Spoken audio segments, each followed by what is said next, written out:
Swing and a miss. Struck him out. The Philadelphia Phillies are 2008 World Champions of Baseball. And the Sixers win it! Wow! Oh man, Embiid just posterized Russell Westbrook. You love the Philadelphia Eagles.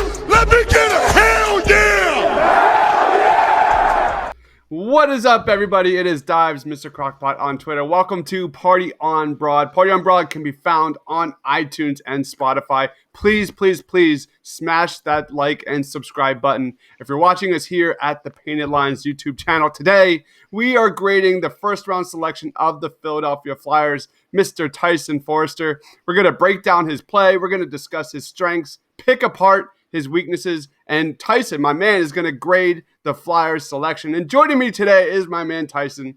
If you don't follow him already, give him a follow at Quibell Tyson on Twitter. He's written detailed breakdowns of the NHL draft, including mock drafts, the top 100 prospect rankings, an in-depth analysis of what Tyson Foerster brings to the Philadelphia Flyers. You can find all of those articles over at thepaintedlines.com. What's going on, Tyson?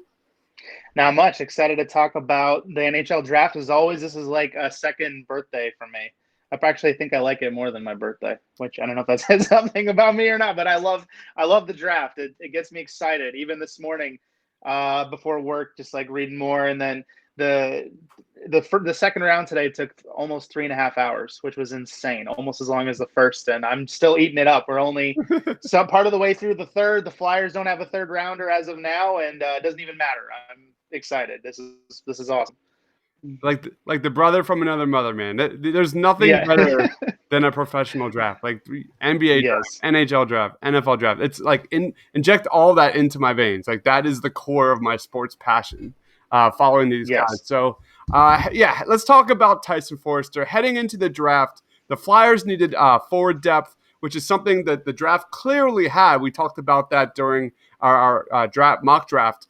Tyson, talk to us a little bit about Tyson Foerster and who this guy is as a hockey player. Yeah, so his MO is he has an absolute cannon of a shot.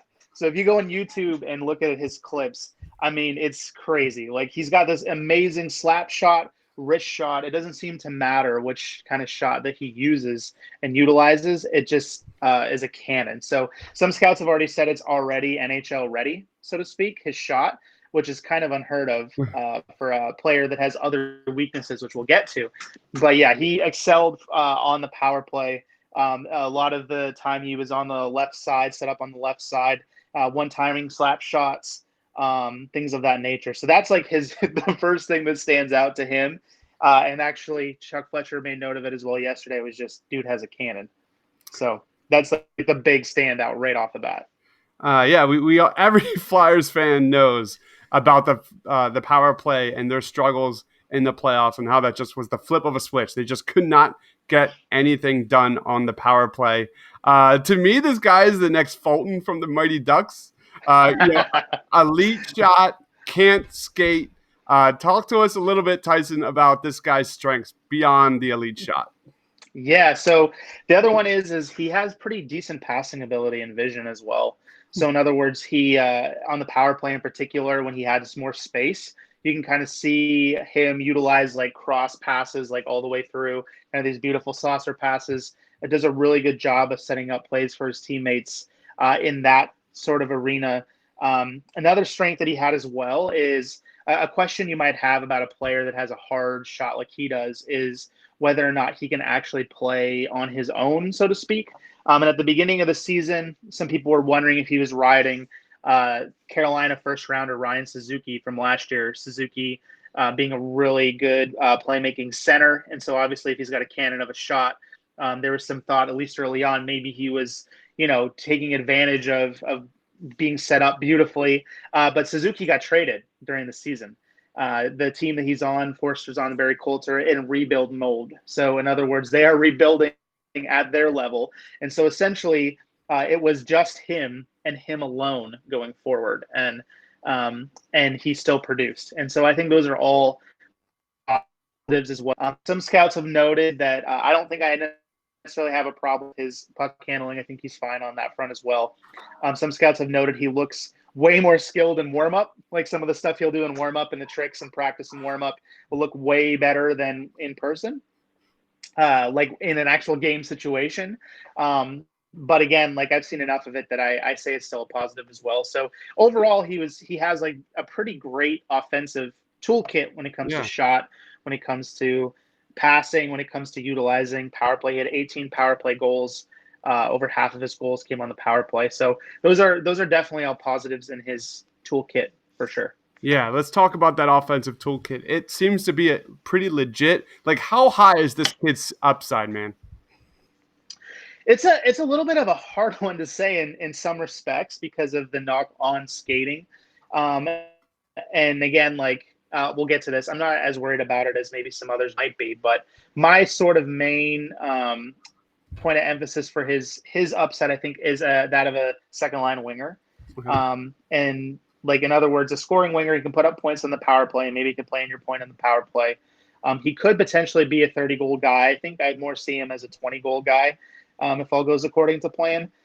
There's been some Morgan Frost comparisons with him, but Frost was also a better skater. But that being said, Foerster kind of came out of nowhere this year. I mean, before the beginning of the season, he wasn't on most people's top 100 lists, and he climbed very significantly. So the same was true of Frost in his draft year. In fact, it was kind of a surprise when the Flyers did take him. When Hextall took him late in the first, we were all kind of like, oh, wow, okay, I guess they're higher on him than we thought.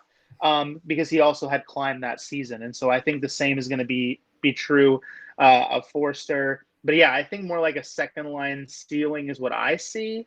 But again, there are some that see him as a potential first line winger.